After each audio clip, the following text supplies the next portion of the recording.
So welcome everybody to By the Book, presented in partnership with the Australian Children's Laureate Foundation.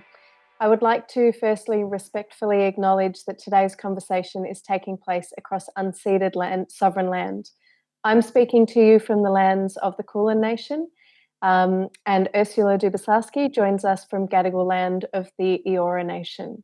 We pay respect to these communities' elders, past and present, and to the elders of all communities and cultures this conversation reaches. By the Book is a conversation between teens and our 2020 Children's Laureate, Ursula Dubosarsky. Ursula is the author of over 60 books, award-winning titles for children and young adults, and is the current Children's Laureate for Australia. She'll be being interviewed by Caitlin and Yanna, who come to us thanks to 100 Story Building here in Victoria. I'll hand over to you, Yanna, to start the conversation. Okay, thank you. So my first question was, what's, your favorite book that you've written? It could be something like meaningful to you, or depending on what time you've written in, or how it affected you as a person. So yeah. Look, that's a very well put question, Yanna, because that is the problem with the question. When somebody says, what's your favourite book, you sort of feel there's so many different reasons that you might have a favourite book, and they can be sort of quite personal and almost nothing to do with the book itself. You would know that from your own stories. It can be do with how you were feeling, or it might be a particular personal milestone or something like that. Look, when I am asked that question, though, I inevitably find myself answering a book, an illustrated book called Honey and Bear, which is a book for younger children, and it's illustrated by Ron Brooks.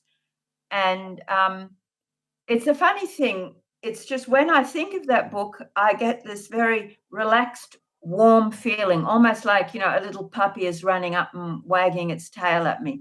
And I just feel sort of at peace somehow. And so that must be something to do with, maybe it's something to do with what the book is about. It's just, it's about a friendship between a bird and a bear. It may be to do with how beautifully Ron illustrated the book. So the book itself is sort of just a beautiful thing to hold in your hand. It can also the book came from a dream at a particular time in my life, so it's probably connected with that as well. And it may be connected with, because as all writers know, there's a big sort of difference or a discrepancy between what you imagine your story is going to be before you start writing it, and then what it actually is when you finish writing it. And usually there's there's a pretty big gap between your sort of ideal and what you achieve. That's just one of the sad things about being a writer.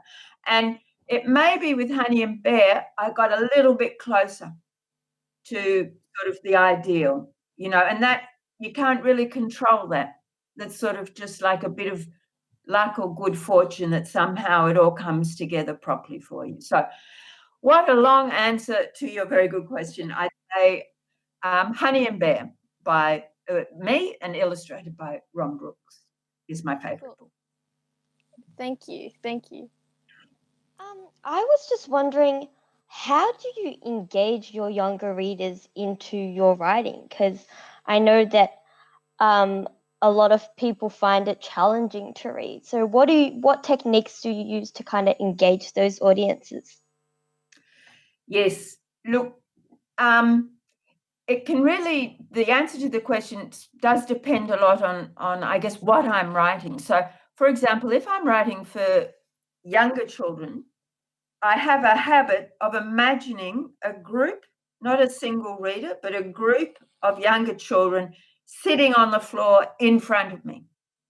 And so in a way that kind of makes me, and you can imagine, everybody can imagine, we've all seen groups of young children sitting on the floor. Like, to engage their attention, you have to be sort of right there in their brain space somehow.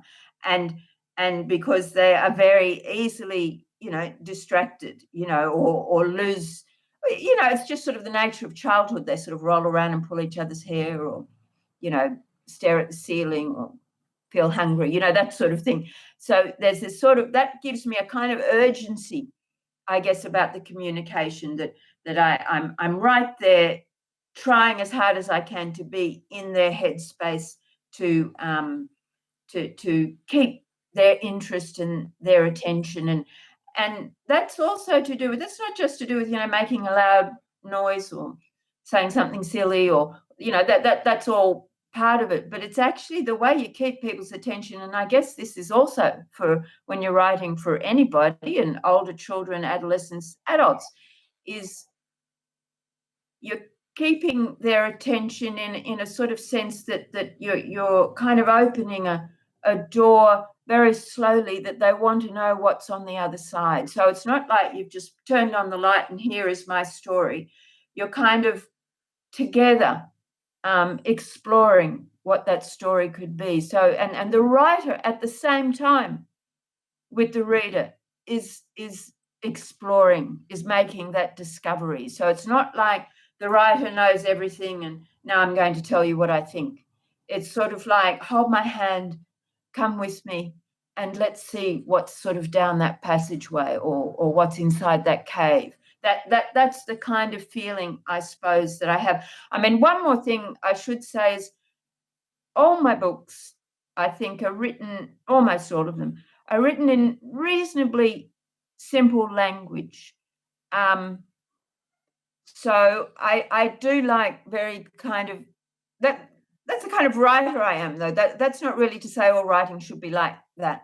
But I like to write in fairly clear, simple language that you can read easily, but maybe you don't understand it that easily. That's sort of what I'm trying to achieve. Something that's easy to read, but hard to understand. So it sort of keeps you engaged because you're asking questions. You might read it and you finish it and you think, oh, and then you think, well, what was that all about? Perhaps I'll read it again, because I thought I was understanding it as I was reading it, but actually when you get to the end of it, you're still thinking about it. So I hope that somehow is a little bit of explanation. Yeah, it's really interesting. Instinctive, though, I think, isn't it? You would know that as writers yourself. There's a kind of, it's not like you sit down at your desk and think, how will I amuse everybody today? It's more a kind of an instinct. I guess you're thinking of your reader, even if the reader's not a person, but it's an act of communication, writing, isn't it? So you're trying to communicate with somebody, even if you don't know who on earth it is. And so I guess it's bearing that in mind, that you're trying to communicate something. That's very interesting. So, yeah, it's very obvious that from writing like normal books for young adults or adults, and then for writing books for children are very different, and you need to be in very different mind frames and plan differently to write that. So I was just wondering, what inspired you to become a children's author specifically? Yes, look, this is one of the deep mysteries of my life, not of the deep mysteries of the world. But I guess it's probably a deep mystery for all writers. Why do they write what they write? Because I probably, like you, when I was reasonably young, when I was about 6, I decided I wanted to be a writer. But I didn't think, oh, I want to be a children's writer. You don't think in those terms. You just know that you get this kind of deep pleasure from writing down the things that you've made up in your head. And you learn that there's such a thing as a writer, and you think, oh, that's what I'll be. I mean, that's sort of, more or less how I felt about it. And, all through school, I continued to want to be a writer, but I wouldn't have said, oh, I want to write for children. In fact, it didn't particularly occur to me. I'm not sure what I wanted to write, plays, novels, screenplays, poetry, all sorts of things. And the same at university. I did English at university, and all the time I wanted to be a writer, and I tried to write lots of things without much success. I found it difficult to finish things or to believe in what I was writing. And then it was a few years after I left uni that somebody suggested to me that I could write a children's story. It was a friend of mine who liked illustrating, and she said, why don't you write a children's story that I could illustrate? And I remember this extremely well. I was sort of lying in bed, like writing in bed, and I started to write this, I was, so in that sense, I was sort of consciously thinking I should write a children's story. And what I found sort of as a revelation to me, which was quite astonishing to me at the time because I'd had so many dead ends, was the story just did kind of come out of me very, very naturally. And rather than that I was pushing against something, trying to make my way through something. And I guess that made me realize, a sort of epiphany that this is what I should be writing. Why? I don't know, but this is it. This is the thing I should be writing. And look, it's a very interesting question because the thing about writing is or any form of artistic expression, what you choose to write, is definitely part of the message, isn't it? As an artist, you're choosing to write in a certain form, and that form itself has a meaning quite apart from, what you write. And so it's something I do from time to time think quite a lot about as to why that form is the one that I want to express myself in. Why aren't I standing on the street playing my ukulele to express myself? But I've chosen to write for children. In a funny way, it doesn't really feel like a choice. I mean, now, after I wrote that first story, which did feel like a choice, it was a deliberate act. After that, it was really just that every time I sat down to write, that's what I wanted to write. I write for all different age groups, but it was somehow that was what I wanted to write. It was just, that was the idea I had. That's what came out of me. So it was more just finding that it was a natural pathway. And I think for all writers, yourselves included, that's sort of, it's part of the process of finding what you want to write, what for some mysterious reason best suits your psyche, your talents, your sensitivities, your everything, your position, how you feel about yourself in the world must have something to do with it. There's a lot of stuff going on, I think. And that's sort of, it's like, writers often talk about finding your voice. It's a form of finding your voice, but it's not just finding your voice. Your voice is in this form. And for me, the form was writing for children. So it just clicked kind of for you. Yes, I guess that was it. It just felt like I felt a power.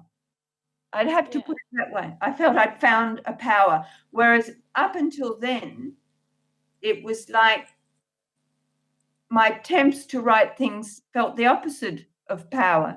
They were sort of failures, felt disempowering. Whereas once I'd found that sort of form, so it's not just, when you say writing for children, not you, I mean in general, when you write, so you're writing for a particular audience, but in that sense, I wasn't thinking of a particular audience in a concrete sense. It was more the form and the style and the voice that suited me. And that is the sort of aesthetic form that belongs to children's literature that has, been built up over centuries. And so it is children who I'm writing for, and they who are what I'm reading. But perhaps for me as a writer, it was really just mainly that this was the form of communication that suited me, that felt I could communicate in and write in and create artistic works in. Thank you.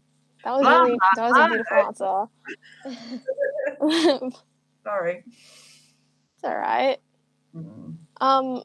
Another thing that I wanted to ask was I read your article about the inspiration behind Brindabella, you and Andrew Joyner. Oh, yes. And yes.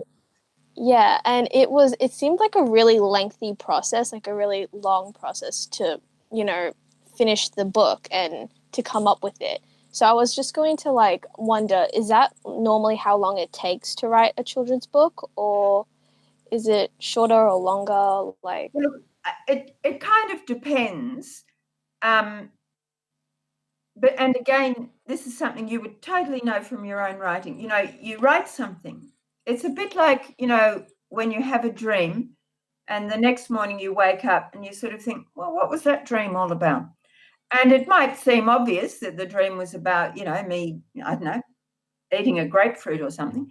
But once you start to think about it, you can see that the seeds or the roots or the trails, like a giant jellyfish, you can see these sort of strings sort of spread all over your life and the past and the present and the future, and that it is a sort of, even a small idea is a sort of something can be a sort of very long, huge thing. And so in the case of Brenda Bella, as you would have read there, it was me stopping to think afterwards. We sort of wrote about that. Andy just asked me to write it earlier this year. He felt it would be good if we just put something down for people to understand the process of how we made that book. And so that was a bit like, it wasn't what I was thinking when I was writing it. It was sort of after the event, well, what made me write that? And that is a very long process. Yes, it goes back to my, early childhood obsession with Skippy and all sorts of things that come into there, and all sorts of not only experiences of your own, but sort of different ideas or works of art or people you've known all coalesce into this story. I mean, that's the thing that a novel I've written for older readers than Brenda Bella, but it's called The Golden Day. And when I talk about that to people more your age, I describe how I got the idea in a very sort of initial concrete sense from seeing a painting in the National Gallery in Canberra. However, and I remember when I saw that painting when I was about 20, right? I didn't write the book till I was in my late 40s. I didn't even think about writing it. But when I saw that painting, I had an intuition that there was a lot of stuff in my response to that painting. There was a lot going on there. It's a painting called Floating Schoolgirl by Charles Blackmon, and it's this schoolgirl floating above the city. It's sort of almost a black and white painting, and she's just sort of floating in her school uniform. And I didn't think to myself when I saw that painting when I was 20, I'm going to write a novel about this in 25 years. But I had a very powerful intuition that there was a lot behind that painting for me. I just sort of knew it. And then writing is the act of sort of discovering all that, of sort of unearthing it, almost like psychoanalysis, I suppose. So with Brenda Bella, I hope it didn't seem daunting. The actual writing of that book probably, I might have written it in 6 months. And he would have, when he actually was able to sit down and illustrate it, probably was something the same. But the sort of long psychic process for both of us with that book, spanned 50 years, I guess. So I think, in answer to your question, I think probably is typical even of a book that I might write quite quickly, in a few weeks, say, possibly a very short book. But if I stop to sort of, analyze it and think about it and wonder, why did I write that word or why did I pick that image, then I could probably, write you a long thesis all about it. Thank you. So obviously you've been writing children books for a very long time, and I was just wondering if you've had to kind of change what you're writing about, or the context of what you're writing about to kind of keep it relevant for children of different decades, I guess. Well, look, I think what happens is, as a writer, we're all living in the world that we live in. So I think it's not so much that you consciously decide to change or adjust or find a new topic, but because you're living in the world and you're paying attention to the world you're living in, that the contemporary world becomes part of your writing, whether you're aware of it or not. So what you write at this moment in time can only be written at that moment in time. You couldn't have written it 10 years ago and you won't be able to write it in 10 years' time. It's even if you're writing a historical novel, I don't know, set in ancient Mesopotamia, we're writing it in Sydney in or Melbourne in Australia, the world in 2020. And so all the things that we're observing and thinking about, I mean, particularly, we're all particularly obviously in Melbourne, which is very hard with the coronavirus, that is affecting how everybody is thinking, whatever they're thinking about it, it's affecting them. Even if they decide not to think about it, it's affecting them. And so as writers, it's going to express itself somehow.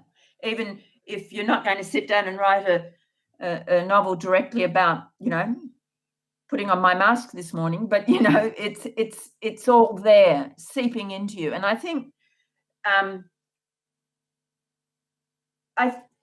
I guess my feeling is in general that more powerful work is created when things seep in at an almost and get re-expressed at an almost unconscious level, like a dream, rather than at a conscious level. Because, if I sat down tomorrow and decided to write a story, about a child's life during the coronavirus or something like that, I in a way, I'm almost deciding what I'm going to think. Whereas if it comes through in a sort of unconscious, metaphoric way, I think it can be much more powerful and probably much more true, whatever that means, but sort of deeper or because you're not in control of what you're thinking. I do tend to think that your better writing is when you let go control of your conscious thoughts, so that the process is sort of remains mysterious. And you may never know. I mean, it is interesting, because I might think, well, I wrote this about, even say with Brenda Bella, I've written all that stuff about what I think it's all about and how I came to write it. But somebody else reading it may have quite a different interpretation. And may I say, they probably are quite right. There are things about myself when I'm writing that I don't know. And so in a way, I guess maybe that's partly why we write, because we need the enlightenment of the reader to enlighten us about ourselves. Like, in a way, I guess readers read to discover themselves, and writers also write to discover themselves. But it's not always in the act of writing that discovery happens. That discovery can happen through hearing from what a reader has said about what you've written. So, so what I'm saying is, I think, if I look at something I wrote 20 years ago, it's completely of its period. It's soaking in what was going on 20 years ago, even if that's not on the surface obvious. As you read it, you realize it is. And so what I would be writing now is soggy with what's happening in the world at the moment. And that will, because I can't control that, because I am a creature of the world, and we experience things, and they come into us and sort of grab hold of us, and and then we start to write, and we don't really know what we're writing about, but what we've experienced in the contemporary world is going to be expressed one way or another. Yeah. That's really... So. Yeah, go on, Yanna. So, okay, sorry. It's obvious that writing in the form of like for children, even if it's not, it's for you to express, helps you express it in, the best way writing can. So I was wondering if, writing for children helps you bring out your inner child, or, I don't know, unlock something within you, like. Look, it's a good question, and I'm sure it must. I'm sure it must offer some, and the inner child, may I say, is in us all, isn't it? Do you know what I mean? Like, nobody can escape their inner child. It just sort of, I suppose, depends how much you decide to squash it down or get distracted by other things. But the inner child can't go away, because we've all been children, and we all grow up.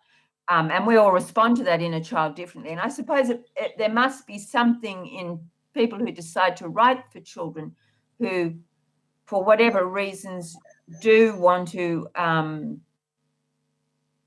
explore the visions of that child. I guess when you're a child, children have quite a sort of, surrealistic interpretation of the world, because they don't have a lot of context. So, the world appears as this strange, fresh phenomenon, which they just sort of accept because they, are unable, not because they're stupid, but they just haven't had the experience to slot things in to various categories as we learn, as we grow older. And perhaps, I suppose, I'm drawn to that particular type of fresh sort of vision of the world that is got a kind of openness about it, even if, on reflection and as we grow older and become more experienced and know more about the world, we realize that the way the child is seeing the world is sort of possibly quite bizarre, and we could say wrong, and yet it can be wrong, but it can actually tell us a lot about the world itself, because it's a different way of looking at it that has, because I suppose the thing is, it's interesting when you would know this yourselves with children's writing through school, but when you go, sometimes I might do a writing workshop for very young children, like about 6 years old, say, and the imagery that very young children come up with is just fascinating and rich and alive and strange. They are things that you literally, if you have younger brothers or sisters, you would know, they say something you couldn't have imagined, because they're coming from this way of looking at the world that hasn't sort of, to some degrees, been told what to think. We have to categorize things as we grow older. We have to be able to manage everything we experience and learn and understand. But in that process of categorization, and you see this by the time children are about 11, when you ask them, say, to find an image about a cloud, they will come up with many images that they have heard of or read elsewhere that are sort of what you might call typical images. Whereas, 6-year-olds don't know the typical images. So they literally just look at the cloud and, think what, it reminds them of their, I don't know, their next door neighbours. I can't even think, tree. I can't think now, but they're the next door neighbour's apron, something like that. They see that it's white, so they'll just think of something white. Whereas, when we think of clouds, we start to, we think they're fluffy, they bring rain, they've been used as metaphors for all, we learn all those things, and that sort of, in a way, it deepens our understanding of the world, but it can also sort of constrict it. So it's a sort of a bit of a, what do you call those things, a conundrum or a contradiction? Double-edged sword. Yeah, exactly. That's right. So we get knowledge and we get experience, but we lose something as well. And I guess thinking of the world through children's literature, it's trying to, as you say, find that inner child's sort of view that is kind of a bit more open, perhaps. Speculation. Yes. And have you found any inspiration, or have you been inspired by something that maybe a 6-year-old has said or come up with, and that's just been an inspiration for something? I can't think of a specific instance, but it's absolutely very true. And look, a good way of looking at that is when I began writing, I was writing novels, or publishing, I should say. I was writing novels for children about 11 or 12. And I remembered pretty clearly being 11 or 12 because I was writing in my 20s. I didn't remember being particularly, I didn't remember the mental space. I remembered the mental space more or less of an 11-year-old, but not of a 6-year-old. Obviously, I remembered being 6, but I didn't really remember what it felt like. And it was when I had my own children and I was in close proximity with the new human being, I think that kind of, in a way, awoke those memories in me because I was sort of forced to. And that's when I started to write picture books for young children. I don't think if I hadn't had children myself, and that's not true of, some people, I'm not saying you have to have children to write books for children at all, but in my particular instance, that I think sort of being in close contact with small children who are a magnificent mixture of fascinating and kind of boring. Do you know what I mean? Like being with a small child can be very, very hard work. And yet exactly at the same time, there can be almost nothing more fascinating. So you're bored and fascinated at the same time. And I actually found when I had small children, when I was at home with small children, I mean, the thing is, as if you ever have children, you'll discover that people don't like to visit you when you have small children, which is quite understandable. So you're left alone a lot, sort of at home with these small children. But what's kind of fascinating is you realize that they're in completely their own world and they're not very interested in what's in your head. They're not even aware that you have a mind, I think. Their own mind is so sort of vital and primary to what they're going through. And so you're sort of spending all day together, but each in your own kind of little universe. And I actually wrote a lot at that time because none of my friends visited me. And, when the baby went to sleep, I would start writing. So it's sort of, so in other words, I think being with little children for me was extremely inspirational in writing for young children. With the novels, it isn't the same thing. It's a different kind of process mentally, and because I do feel that the way you start to look at the world when you're about 11, you kind of, you're not an adult, but that is the beginning of a kind of adult sensibility, and you do kind of remember it. You might behave differently, but that mind is sort of still with you. So whereas I felt the mind of the very young it's another universe. Sorry, I'm just going to interject here. We have to wrap up in the next 5 minutes, although I could listen all afternoon. Yanna, could we skip to your question about COVID and Ursula's role as an ambassador? And then Caitlin, we'll just wrap up with you with your final inspiration advice question. Yeah. Great. Okay. Thank you. So circling back to the coronavirus and the pandemic that's going on, do you think that, how does that affect your career and your role as an ambassador to connect with, children and your readers? Yes. Well, look, it's as the Children's Laureate, my mission, this was last year when I decided what my mission was to encourage as many children as possible to join their local public library. So, join up, get their own library card and go frequently and borrow as many books as they like. And of course, with the coronavirus, it's obviously all the libraries in Melbourne are now closed again, and quite a few in the rest of the country are not really operating as normal. My own local library is, so you can, run on down there and get as many books as you like, but that may not be for much longer.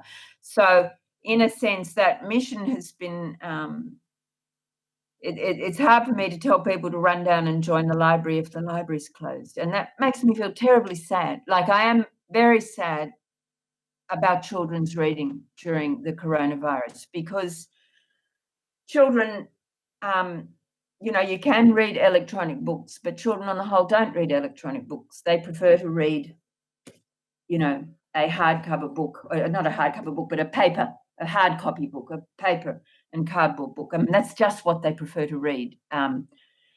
And my feeling is that if all they have is electronic books, I think it changes after a certain age, but I think that means that they just won't be doing much reading. And I find that, very heartbreaking. And as we know, the life of a child is, the changes are very rapid. And so to go for several months without reading much in the life of a child, I think is terrible. So that's sounding all very depressing. I'm still, obviously, as the Children's Laureate, I suppose what I want to do in this period then is offer, still promote the wonders of reading and how fantastic reading and writing is. And I'm sort of, doing monthly writing activities. And I wrote a little poem about washing your hands. And I'm trying, I suppose, not to, let my own sadness about what the virus is doing for children's reading seep into my communications with children, and parents, and just trying to be extremely encouraging about reading whenever you can, and in whatever way you can. People have all sorts of strategies out there to find books, but of course the fact is not everybody can buy a lot of books, and my view is that children need hundreds and hundreds and hundreds of books, and nobody really is rich enough to buy hundreds and hundreds and hundreds of books. I think children need access to thousands of books, in fact, to be a good reader.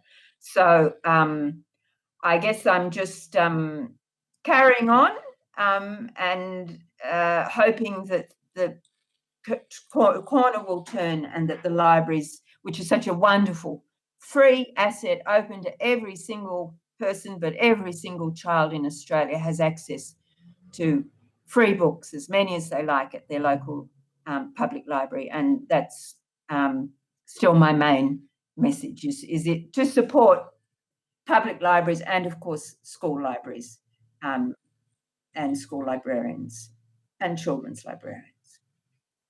Cool.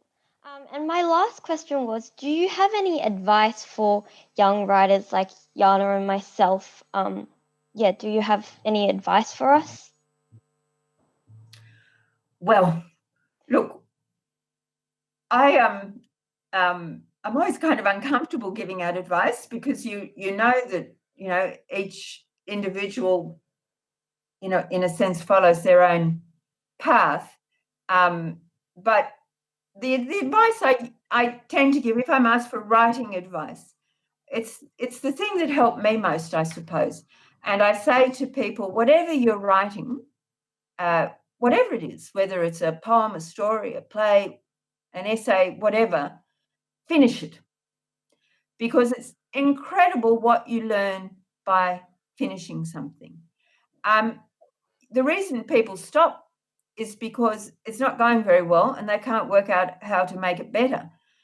And I think the thing is, if you force yourself to finish it, even if it's terrible, and I have finished some terrible pieces of work in my time, in the process of finishing it and seeing that it's not very good, that is how you learn the next time to make it better. I suppose I'm a bit of a believer in learning by doing when it comes to writing. You can think about writing, you can theorize about it, but actually the deepest learning you do about writing is by actually writing. And so if you can overcome your shame at the bad thing you're writing, and it is hard, experienced it many times, as I say, but if you can, it is quite astonishing how much you learn by just getting to the end of the thing. And then when you start again on something else, it's not a step backwards. You're several paces forwards than you had been if you'd just put it aside and abandoned it. Then you're still at the same place, really. Because sometimes something that feels like a backward step is actually a forward step. So, yes, finish what you're writing, says Thank Ursula. you. That was very good advice. I struggle to finish my pieces sometimes. Very Thank you so good. much. That's Thank you. a hard task. I feel for you. And what a good spot to finish on, talking about endings. Yes, it's perfect. Thank you all so much for having this conversation for us today. Yanna and Caitlin, thank you for asking such insightful Great question. and Really appreciate timely questions. And Ursula, thanks for your generosity in answering them. And thanks everyone who watched.